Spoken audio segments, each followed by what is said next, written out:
عزیزان محترم، اب دیکھیں یہاں پر جو آپ نے بھی محسوس کیا ہوگا کہ لوگ پریشان ہوتے ہیں، والدین خاص طور پر،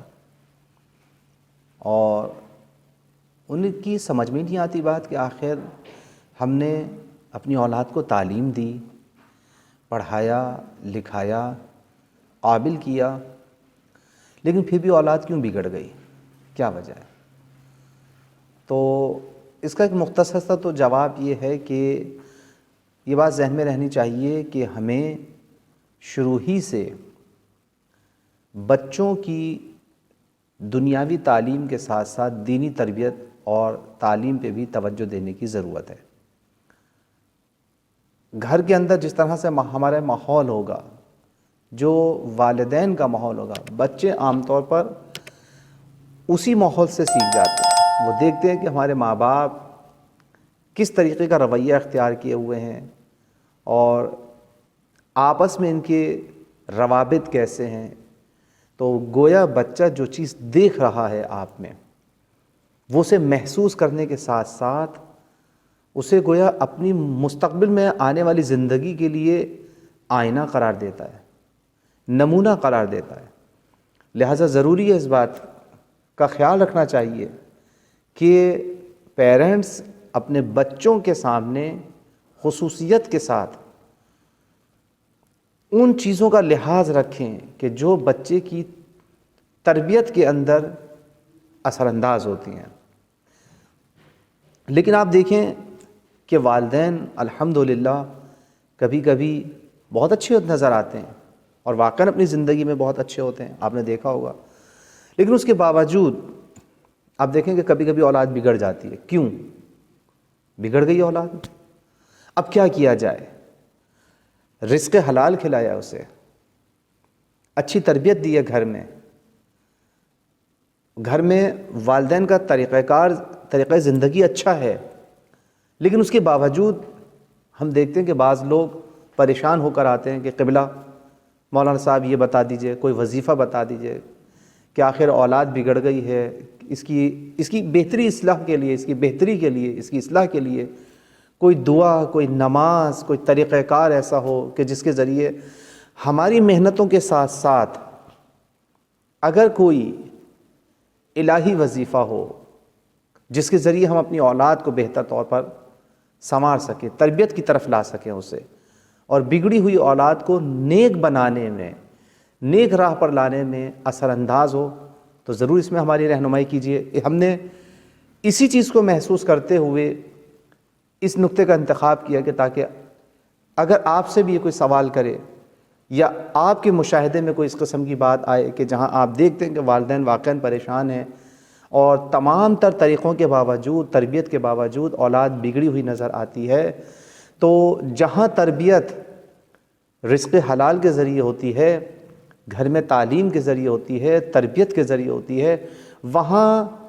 وظائف شرعیہ کے ذریعے بھی انسان اپنے بچوں کی تربیت کرتا ہے اور یہ چیز اس میں متاثر ہوتی ہے، اثر انداز ہوتی ہے۔ دیکھیں، عالم ربانی آیت اللہ محمد تقی بہجت فرماتے ہیں، آیت اللہ تقی بہجت کے نام سے تقریباً سبھی لوگ واقف ہیں اور آج دنیا میں ان کا نام جانا پہچانا ہے، جو ایک نہایت عرفانی شخصیت، اہل معرفت ہیں، اور قوم کے یوں کہا جائے کہ مسلم الثبوت مجتہدین میں شامل تھے۔ ہم ان کی تشییع جنازہ میں بھی شریک تھے۔ تو آیت اللہ یہ فرماتے تھے کہ والدین اپنی بگڑی ہوئی اولاد کو نیک راہ پر لانے کے لیے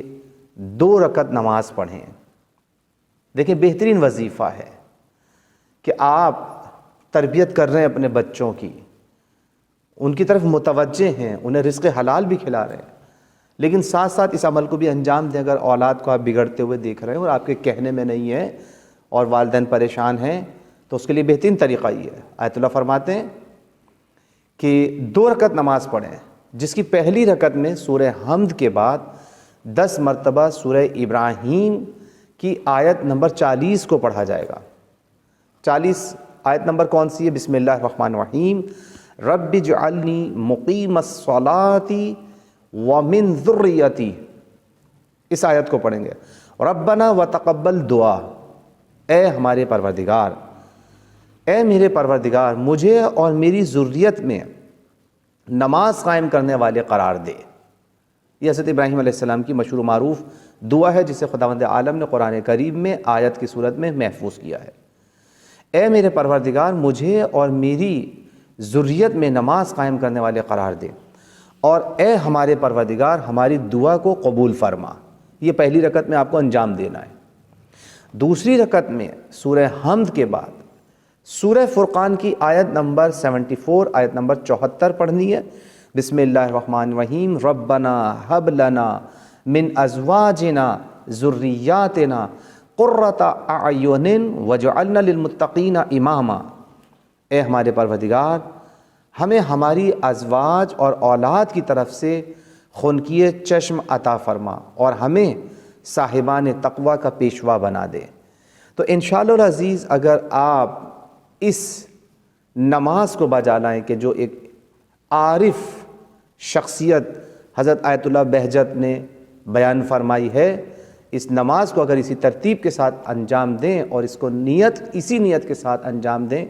کہ اپنی بگڑی ہوئی اولاد کو سنوارنے کے لیے، اسے نیک راہ پر لانے کے لیے